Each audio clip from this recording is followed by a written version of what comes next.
So a lot of them, when I do my talks, is how can you test yourself through your through your, say, family members, for one, because they won't sue you, right? Usually family won't sue you. It's to see if they can help you know if you're a good fit for healthcare. What I tell people is talk to an old aunt, uncle, maybe grandparents, whatever it is, to someone likes to tell stories. Okay? Can you sit there for half an hour, 45 minutes, an hour, listen to their story and not be frustrated or bothered? You know what bothered means? Yeah. Like, I want to get out of here. Yeah. Some of my classes, right? I'm like, why can't I just leave? Okay? So a lot of can you actually sit there and have a conversation with them and go, man, that's interesting. What about this, this, and this? Can you carry a conversation with someone who sometimes you don't know, like going to senior citizen home for one, too, and go and help out and go, hey, can I talk to you? See what's your life story? What's going on? If you can have those conversations, that's a good start getting the healthcare. It does take good grades. You can't get around that. Some people have tried, a lot of people have tried. It takes good grades. This is your gateway to get into a medical assistant program, nursing, med school, and beyond. Even just a 4-year science degree to get into med school, you need good grades. Okay, anyone here play softball before? Any sports? Anything, right? Any sports. Sometimes when you're younger, it starts real slow. Over time, it gets faster, more competitive, That's where you are right now. Right now, you're at the intermediate, maybe beginner level of a sporting team, for one, or a sporting event. Okay? You get to the next level after high school, that's your intermediate level. If you want to specialize into a healthcare field, that's where you have to be the expert and the pro starting now. If you don't have good grades now, high B's or at least A's for one too, it's going to be so hard when you get out of here. Work your tail off now. The reason is, once you get to the next level, all you're doing is sciences. I think science is hard now. Think if you're doing 4 science classes in a row every day, having a test every day, and every quarter going, hey, look, did I make it or not make it? Well, I went to UCR, a couple cities over, got a BS in biology about 1,000 years ago. Okay. From there, I got my chiropractic degree a couple years later. When I went to chiropractic school, all the schools after this are all profit schools. How much do you pay tuition here? How much do you guys pay? Nothing. 0, right? Okay. Next level, you start paying thousands of dollars every semester to go to school. Their job is to make sure you're ready for the next level, maybe getting a license, become a nurse, a PA. At that point, we're going to a 4-year college or passing the MCAT, whatever it is. So at that point, you have to be ready for that. When you pay thousands of dollars a semester or quarter, if you don't pass, what happens? They kick you out, what happens? You still owe that money back. It doesn't go away. I have friends I went to chiropractic school with. At that point, half my class did not graduate.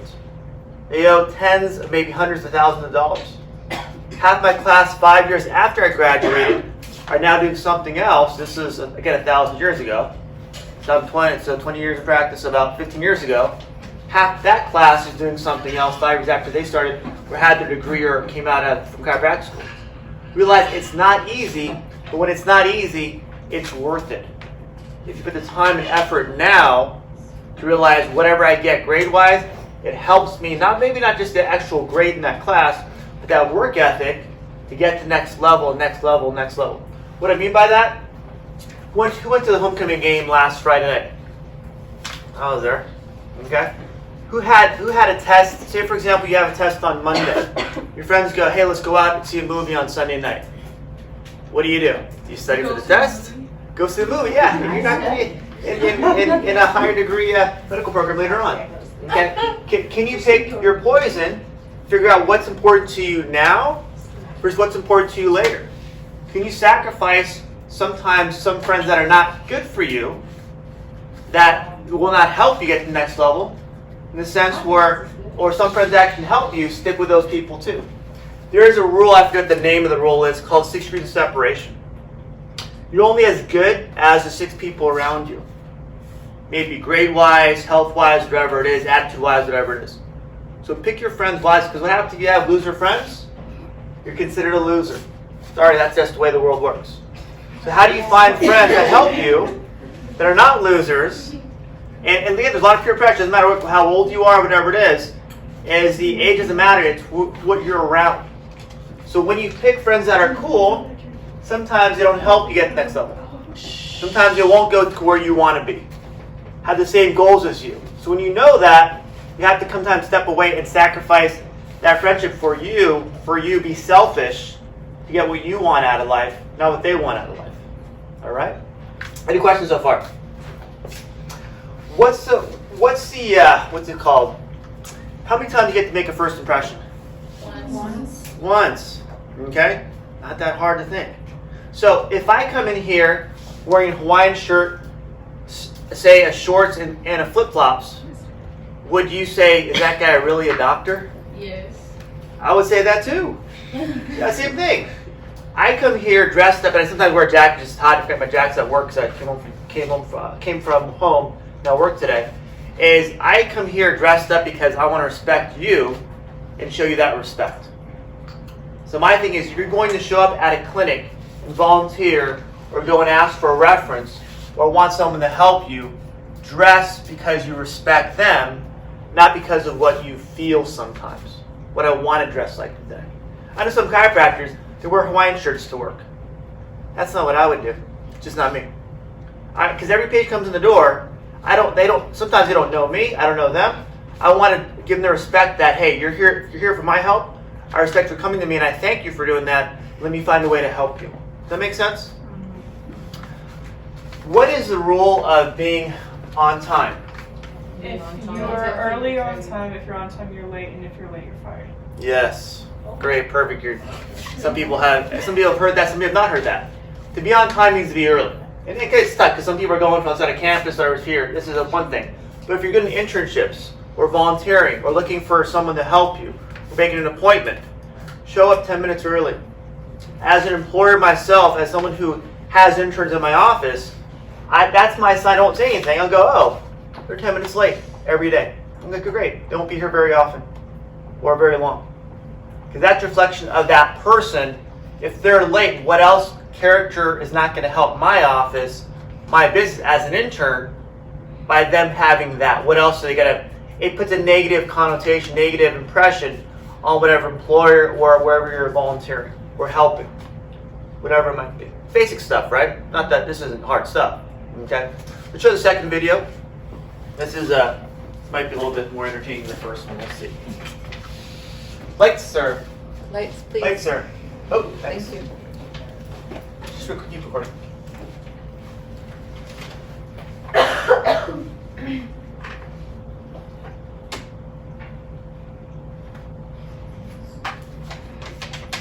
You're good. Okay, wait. I'm not gonna do set up. Okay. He's gonna get you ready, relax.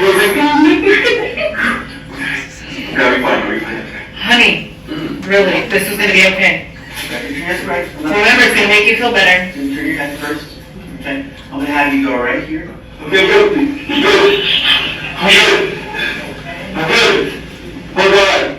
You're looking so violent. That's a lot of pressure. Okay. That's really loud ear, probably. Yes. That's a lot. See, I can't do this stuff for you, honey. Okay. This is why you made the appointment. That was the harder side, sir. And remember, breathe, relax. You take your breath in, all the way out.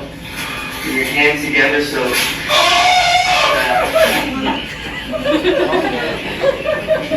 How'd that go?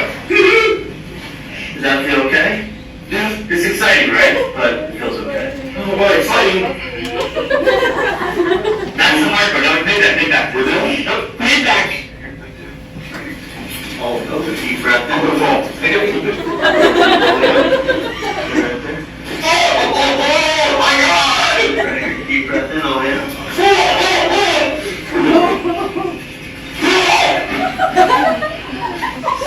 Easy. This is going to be the easier, no, maybe like the middle easier one. Not yet. Go back. Move in. Put them on your shoulder and on your hip facing this way. On your side. It's like wounded. This is nice. This is the part that you want me to do for you. Right here. Bend your arm up. Right here. Oh God. Right I'm a here. little stretched. Right there. Real easy, right? Deep breath in. All the way up. The shoulder relax. Oh, wait. Right there. Did anything pop? Right there. It did? Okay. that okay? You're still alive. So, That's that. Other side. this is gonna be great when it's edited. So great. Okay. You done? Say hi, honey. Hi. Relax. This will be fun too. Deep breath in.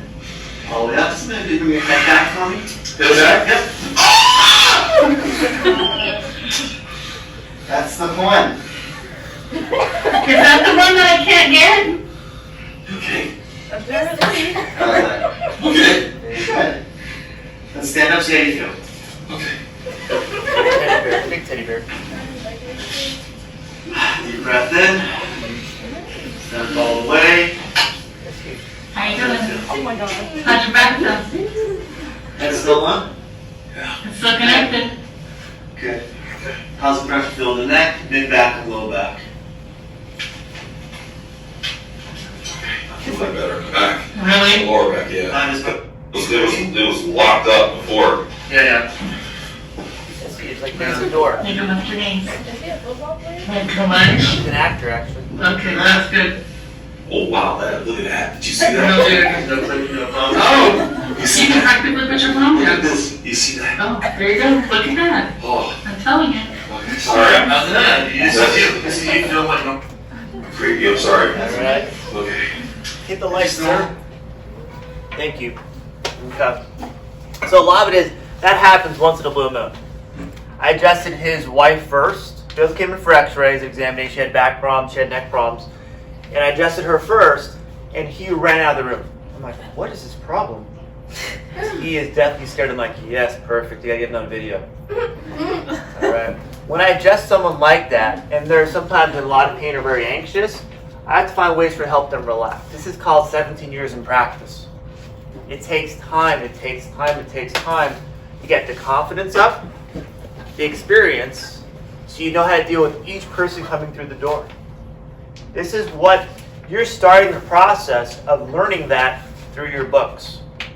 With Mars and his wife, again, they're good people. He's an actor in Hollywood. A lot of it is I have to be able to aggressive enough with him, confident enough in my skills to be effective with him. A lot of chiropractors coming out of school or just their personality, they wouldn't want to adjust someone like that. They wouldn't be that aggressive. The problem is unless you move things around, which I'll show you in a second with Seraphin, a lot of it is it's not effective. I had a guy come in from Kansas. He was working for Costco on a contract job. And he came in and he called me. He goes, hey, look, I've seen 3 chiropractors in the area. Are you a bone popper? I'm like, what do you mean bone popper?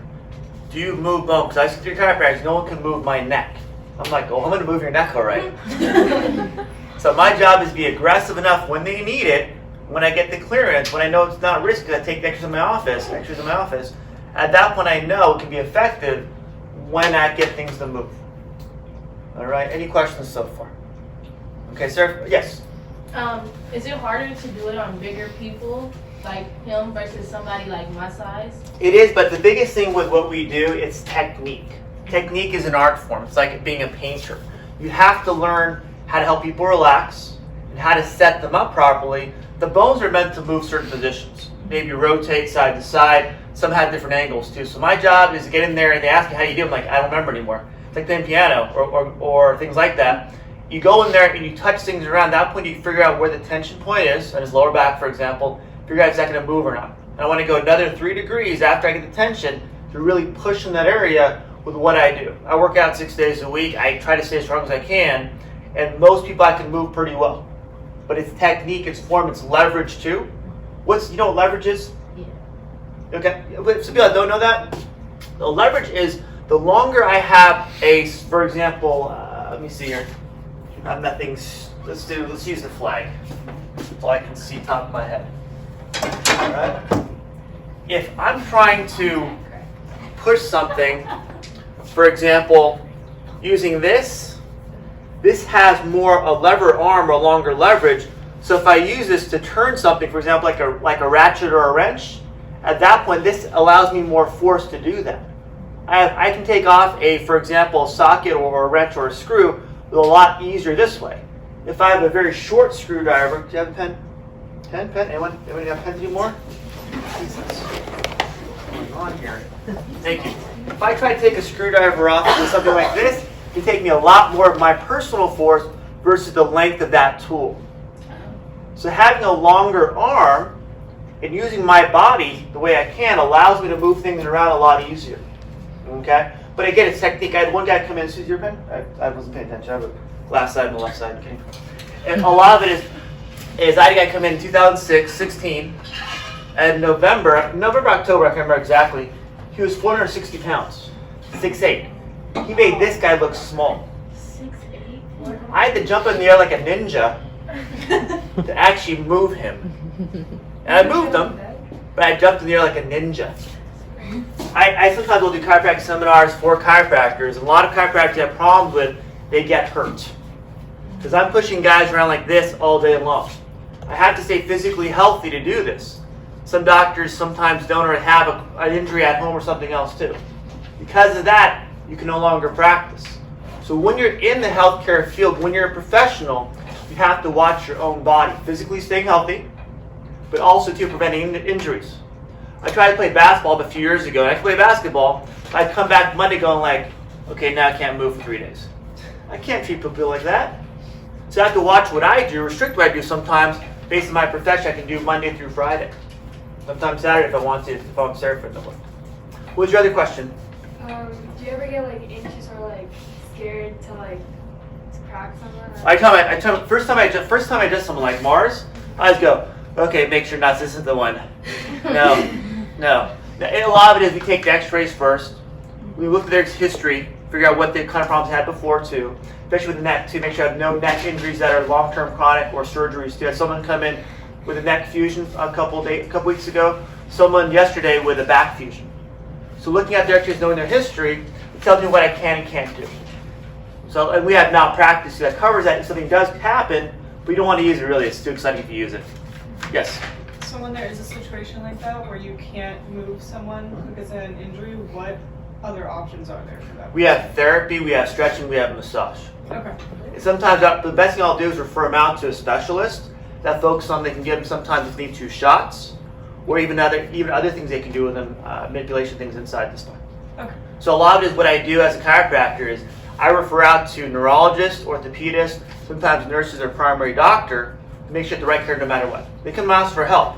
And that can help them, but I can diagnose the problem properly, usually, based on the x-rays I can see in my office, to let them know where to go next.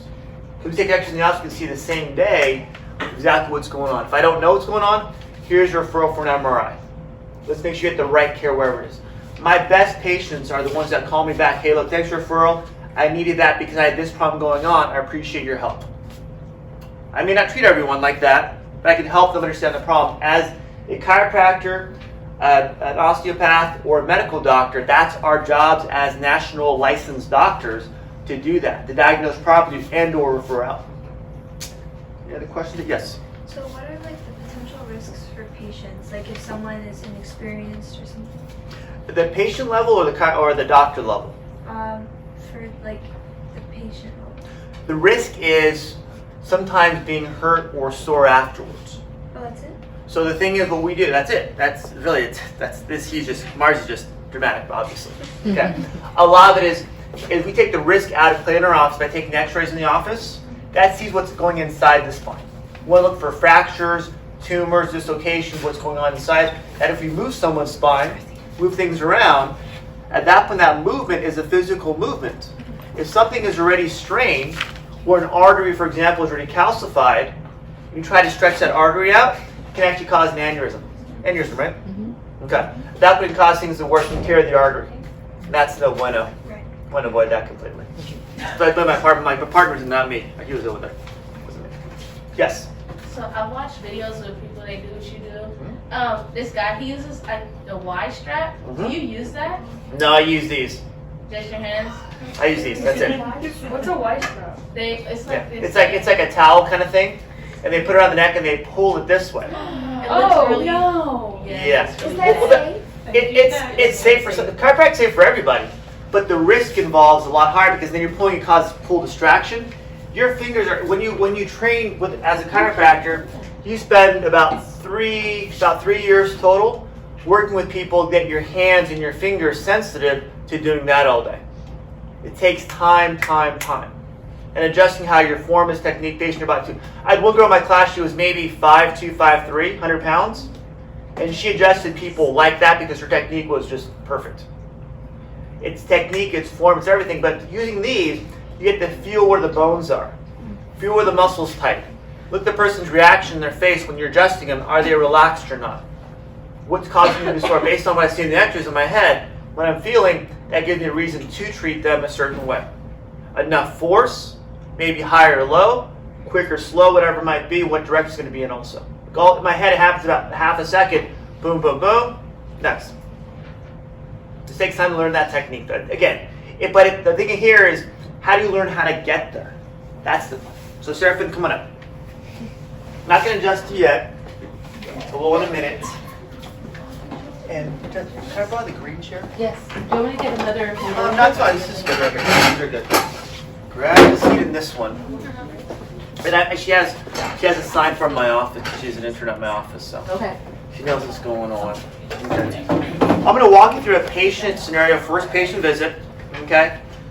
I want you to pick up what I'm doing, because a lot of it is I build trust within 5 minutes with a patient that I can help them or not help them. They don't know who I am. They may see me on Facebook, TikTok, Instabook, all the grams, whatever it's called. Okay? So it allows me to build that trust right away based on how I treat them and how they perceive me. All right? So I'm going to walk into a room. Seraphin, correct? Yes. Good. Dr. Tony, nice to meet you. So what is going on with you?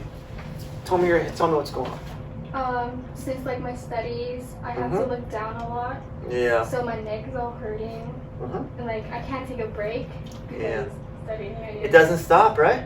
No. 24/7. Well, it's not even studying. It's also going to class, everything you're doing too. Okay. When did it first start? First started 3 weeks ago. Okay. What happened 3 weeks ago? It just caused tension in my neck. Okay. And like sometimes I can't move like my neck to a certain side. And is it, and again, watch this too. Is it more here or more here toward the shoulder? Towards the shoulder. Okay, toward the shoulder. Is there anything running down the back? No. Anything running down the shoulder? No. Good. Any hand tingling? Any hand numbness? No. Any hand weakness? No.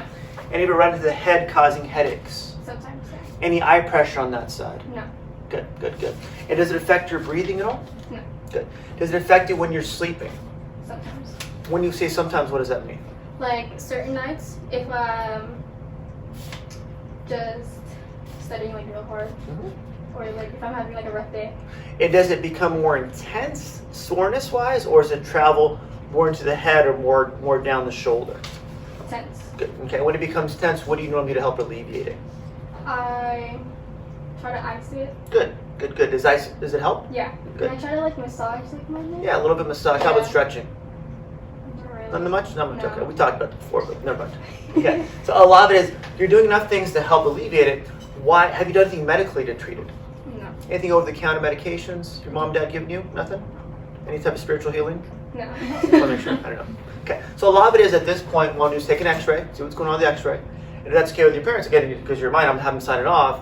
At that point, see exactly what the X-ray is. The X-ray is going to tell us what kind of curves in your spine. The curve allows us to see exactly when people be locked up. If it's locked up under tension, that stress you're going through allows your body to tolerate that stress less. Do you know what stress is? Yeah. Good. What stress? How would you define that? I would define stress as, well, Kind of a broad thing, right? yeah, like it all like depends on the person. But sometimes stress can mean like you actually care about something. Yes. And what I say with stress is how do your body responds to stress? When you're healthy, you shouldn't have this going on. When there's something going inside the body, it's like, for example, a neck being locked up in the area, that's what you're here for. At that point, your body tolerates stress less. So at that point, over time, it becomes less and less and less. So probably through a period of 3 weeks, it's probably affected you more, correct? So over time, it's harder to alleviate the pain too. So is it because of stress? It's because the neck is being locking up, your body's tolerance can tolerate stress less. Oh, okay. Your body becomes more stressed, so you wake up the next day, you're already at a stress state. Versus healthy, you want to wake up and relax so you can handle that stress throughout the day. That tolerance level becomes less and less and less. Once you reach that tolerance level, when you go over that, your body goes like this. Oh, my neck. Oh, my head. Oh, my head aches. Oh, what the heck's going on, right? Yeah. Okay, so what I'm going to do is take the x-rays next. We get you adjusted afterwards too. Okay. All right, hang right here. How'd that go? What did you see? What did I do? You asked a lot of questions. Like Yes. You're being thorough. Good, Making sure good. you understood it. Okay, so I'm asking questions for more details of her answers, correct? Yes, sir. So you're really attentive, you're like nodding towards her, and your distance is pretty good, I guess, and you're like just attentive in general. I like that. Okay, when you say attentive, what does that mean? You're paying attention to the small details that she like, if she's confused about something, like you said, or like she said, you ask questions about it. And I'm asking for what does that mean? So when I ask what it means, I want her to come up to meaning so she understands what it is. Or if she knows she doesn't know, she'll hesitate, and I'll fill in the blanks. So I'm not trying to interrupt her. I'm trying to let her tell what she wants to say. At that point, I'm going to fill in the blanks so she feels comfortable with what's going on. And the nodding, why I think the nodding is important? Because then it's more comfortable for her. She trusts you more as a person. Trust and confirmation. I understand what's going on, and what she did too a couple times, because she's smart about it, she nods back too. When you nod, people usually do this, they nod back at you. It's amazing, it's magic. Yes, ma'am. You shook her hand when you first met her, so it made her feel comfortable. Good. And it made her feel like you're there to help her. You're not there just to talk at her. Mm-hmm. Like you said, I'm not distant. By doing a little bit of a handshake, and not like a grip and Right. looking deep in her eyes, Right. something to where I'm going, hey, let's have a conversation. I'm here with you. I'm not just on my iPad taking notes. I'm not over here, like some people do. Yeah. Yes, ma'am. Yeah, I was gonna ask them, like, you're giving her all your attention, you weren't like fidgeting or like on the paper or like, you know, you're like just eye contact and like nothing. And a lot of it is to when you do that properly, you build that trust so you can help them. I do a lot of workshops for seniors, older people, right? They have good doctors sometimes, maybe a couple times a month, sometimes once a week based on their injuries or ailments or medications. Then what they tell me, seniors, is my doctor doesn't listen to me. What it means, like you just said right here, is they're distant. They don't shake their hand, don't ask their questions. They don't want to know what's going on. They take patient information, thanks. Here's some medications, I'll see you in 3 weeks. No eye contact, nothing, no shaking hand. When she did this, it's right up here, what did I do? You went to make sure you understood what she was talking about. And what did I do physically? You touched this. She did this, I said, I'm going to go and touch that spot because that's where she wants me to touch it. At that point, it confirms that that's where I think it is too. How is my body position? How's my body posture? It was like you were like welcoming, like you're not all arms folded, like attitude. Good. You're like I was like, oh, you're in here again, twice in 1 week. Why? And you weren't slouched, you were like, I'm here because I'm confident I can help her. Why not show confidence? Was her legs crossed? Yeah, her legs were crossed. What did I do? You crossed your Crossed my legs too. Her hands were here. My hands were here.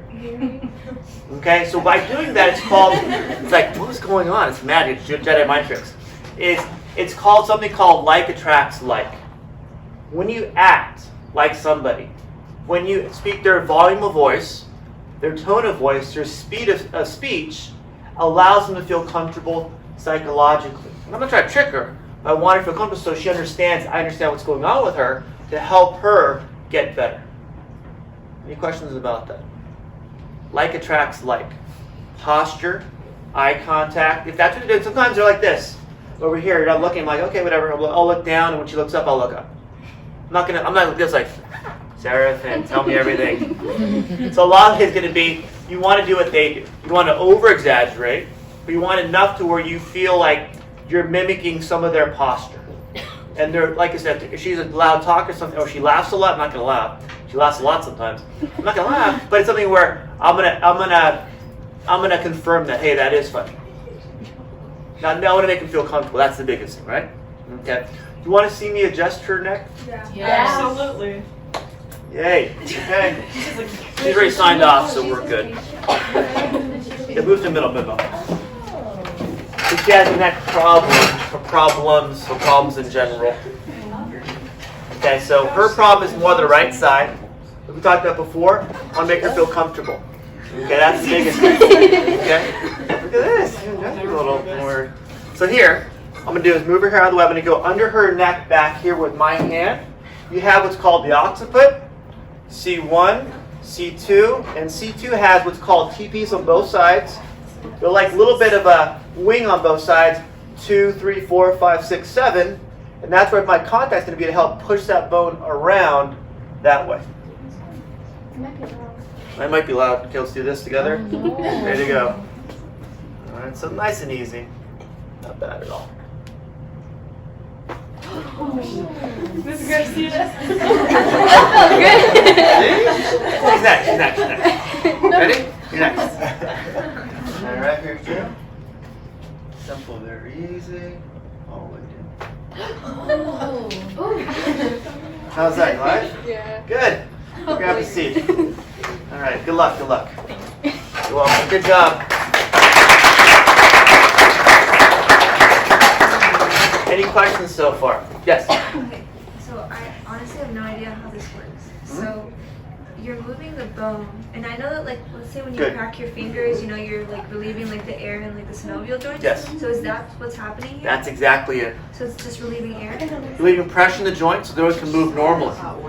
Most people have normal bones in their in their body. It's how they're lining up.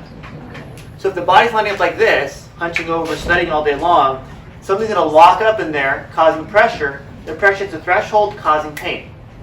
My job is to alleviate the pressure so the body can come back to normal alignment, normal motion. That will keep that pressure down by stretching, by icing, by getting it stronger. And over time, correcting that spine from here to here so they feel taller but also more relaxed here. First under tension, their body gets more tense. Feet to fire. And I have another question. Yes. This is a silly question. But you know how like in movies people always like kill each other? Uh-huh. How is this different? You look like Because the you're about movies to- are they real or fake? Well, yeah, they're fake, but I They're mean, fake. like- Okay, good. It's because it shows a reason to watch the show because it's gonna if they this like that they fall down. You know, it's something to where that's the way movies are made. Martial arts, you go back to that, whatever it is too. People want to see that, so what they do, they put them in the movie. Audience demands it. It works. They believe it. That's what people don't want to get the neck adjusted from me because they see that they go, Arnold did that in a movie 10 years ago. I don't want you to do that to me. It's a movie. It's not real. So yeah, I get it. Yes. I don't know if it's a stupid question or not, but I don't know. do you make your patient sign papers before, like a Good. paper that like to make sure, like just in case like you hurt them by accident, like? What we have is called initial paper or new patient intake form, and it verifies what's going on in the office. That there is a risk of being not injured, but of causing a problem sometimes. So we have everyone. It's part of normal patient protocol or new patient protocol. All paper you have what's called a blue form has their information, our disclosure. We're going to help you as much as we can with this and this and this. So it's like an ethics type of a statement. Yeah. But you need that for all your documents to make sure you're safe and the patient's safe too. Realize, as a doctor, even as nurses, or as a PA, anyone who's a licensed healthcare practitioner, the state of California is meant to protect us from you. There are police to make sure we're doing our job. Having that paperwork signed if something does happen, at that point, that releases some liability that, hey, we tried our best, sorry. Who is the most risky healthcare profession out there? Anesthesiologist. Yes, and why anesthesiologists? Why are they the most risky? Because everyone's different. Their titration has to be almost perfect sometimes, especially for surgery with someone under anesthesia. If not, the heart stops. Ouch. Yeah, I don't worry about a bruised neck, I worry about my heart stopping. My brain doesn't get back to my brain. Because they have high risk, they pay a high malpractice to negate that risk. Most anesthesiologists work for a hospital. This hospital contract a better rate for their insurance. How about pediatrics? Who's been born here? All of us, right? Just say raise your hand, please. Born where, like? Just born in general. Oh, yeah, all of us. Like not a pediatrics. Who's a baby doctor? OBGYN. Yeah. Okay. OBGYN doctors. I have a patient. Her husband and daughter's been OBGYN doctors. They have to work full time because their malpractice insurance is so high. $3,000-4,000 a month just on insurance. Crazy. Oh. because of the risk of when you're giving birth, things can happen. You're going into something that everyone's human body is not the same. So doing surgery, anesthesiology, giving birth, or being the doctor does the birth, there's always a risk involved. Higher the risk, higher malpractice. Chiropractors, we have the lowest malpractice. One of the lowest risks because we do our due diligence to make sure it's safe for the patient. Okay, let's show video 3. Yes. Why? Oh yeah. There's one, yeah. Okay. A lot, right, just hold up for now. Is go ahead.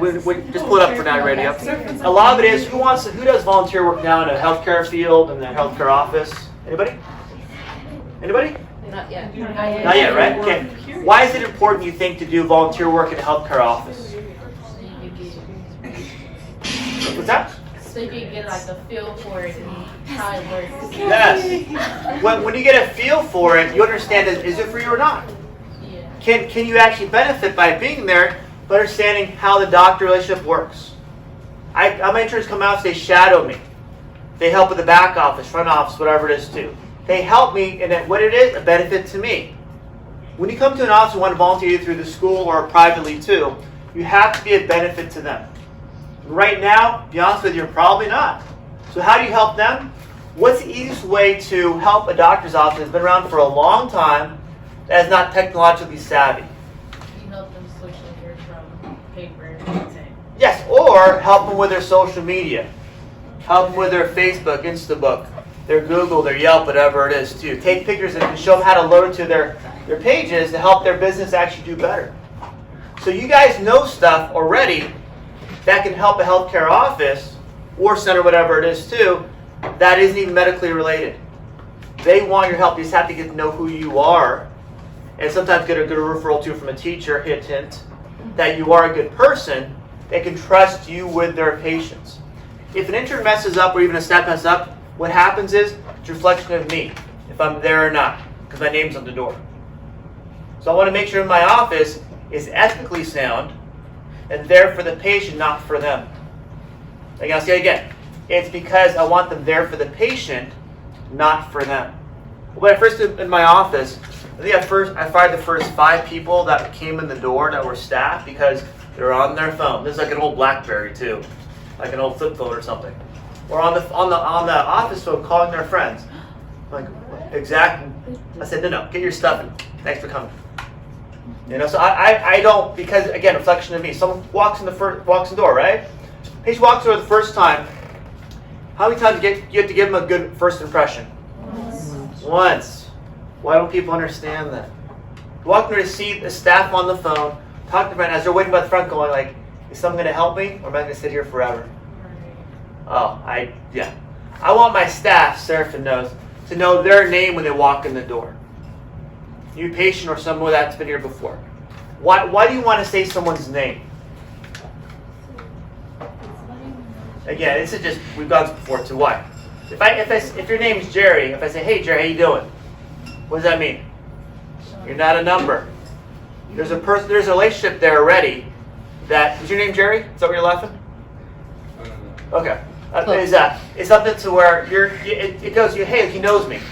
If you're in a crowd, you say someone's name, and it's maybe that person doesn't hear you, but someone else has the same name. What happens? You turn around and like, "Hey, does he know? Do I know that?" No, I don't. No, sorry. No. So you got to realize saying someone's name doesn't matter first time, second time, third time, allows them to know that you know them, and they have that little bit of trust that helps them trust you more. All right. We good on time too? I don't want to blab too much. 2:30. Good. Time to class up. Alright. These are my interns for was it spring? What is this? Spring, early January 2019 until June of 2019. Alright guys. So let's go to a couple questions. Sir, when did you start? Was it this semester or last semester? Last semester, September 19th. So you've been here like almost 9 months then? Yeah. Wow, it's a long time. And Ms. Cass, you started when? January 2019. Wow, this year. That's 19, right? Okay, and when you first came in, Cassie, how were you thinking it was going to be? Well, I went to another internship before here, so at that internship, they usually just kind of like threw me to the side just gave me like Physically? Yes, physically. No, they didn't really give me a lot to do, so when I got here, it was like a different pace because I was doing a lot more than at the other place. Wow. Well, the other place you were saying, did it help build up your confidence for internships? Okay, good deal. And when you first came in, how was the pace? Were you used to right away, or did it take time to get used to? It took a minute. Yeah, a couple minutes, maybe. A couple minutes, maybe. Yeah, a couple months. No. And did you realize when you first came in, were you more, if you want to call it, nervous? More excited to better myself and improve myself. Good. Did you feel like it was a good fit right away, or kind of take time? It was a good fit. Good. And so we came in last September. How was your experience when you first came in? Do you have any other internships beforehand, or was it? So this was my first internship, so that's why I was like nervous. I'm like, I'm gonna mess up. You did mess up a lot. But you fixed it though. This is part of learning, right? And you guys realize too, we start with you too, when you say this is a practice, what does that mean to you? Practice, it helps me, I guess, build up my confidence. I can talk to the patients, I can listen, and it helps me out there in the real world. And how does it help in the real world? To have more social experience, more communication, know how to go in a different pace. That's good enough. Don't force it. And Cassie, what does a practice mean to you now that you've been here for a while? Same thing as Sarah about assholes. Come on, don't read the So even if I didn't get a job in the health field, like years later, no matter what job, I need to know how to talk to people. So being here taught me those basic skills of starting a conversation, ending a conversation, just opening up and branching out to all people, all ages, all genders, everybody. And when you do that, Cassie, have you found out it can be fun too? Yeah. Good. Right. And part of it too, Sarah, have you noticed too that when you're with people, do you feel more comfortable now with them? I feel, yes, very comfortable, because when you have that conversation every so often with the same patient, it builds trust between you two. Oh. So, That's like a brain explosion there. Knowledge. yeah, right? But it's good that you trust, like they get to trust you and you get to trust them. Just to add on to that, I noticed a lot you remember. So you remember about people's pets, you remember about their kids. So I try to do that when I talk to them. I'll be like, how's your dog? Or how's your son? Like, I listen and I try to remember, put a name to a face. Wow, it makes me so proud. If they get to trust you as a worker here, it makes a safe environment for the clinic. And how important, Cassie, is to smile with patients? So what? To smile. Oh, important? What? Because it makes them feel comfortable in a setting that they may not originally be comfortable with. It's hard walking into an environment where everyone seems angry, so when you greet them with a smile, and they're happy, they feel welcomed, and they actually want to be here. Huge. Anything else, girls, for your next interview for 2019 internships program? I'll be back. Thanks, girls. So does that make sense? When you're an intern, my job is to make you more comfortable with patients, so you actually want to talk to people. You want to remember their names. I have an intern right now, and she's like, I can't remember people's names. Like, you remember everyone's name now. I get on her every day. Who's that? So my thing is making sure whatever their weakness is, I work on that. Yes, ma'am. Oh, I was saying, that's me. So a lot of it is it's trainable. You guys, all the potential to do as well as you want to do, just have to work hard at it, and work hard at it. You guys are in the first inning of the World Series. You have a long way to go. Just keep working hard. Your teacher has a lot of references and resources for you that can help you with everything. Get that program back there because that's an awesome program. You guys are an awesome program. And thanks for listening to me. Hopefully it's helpful. Thank you.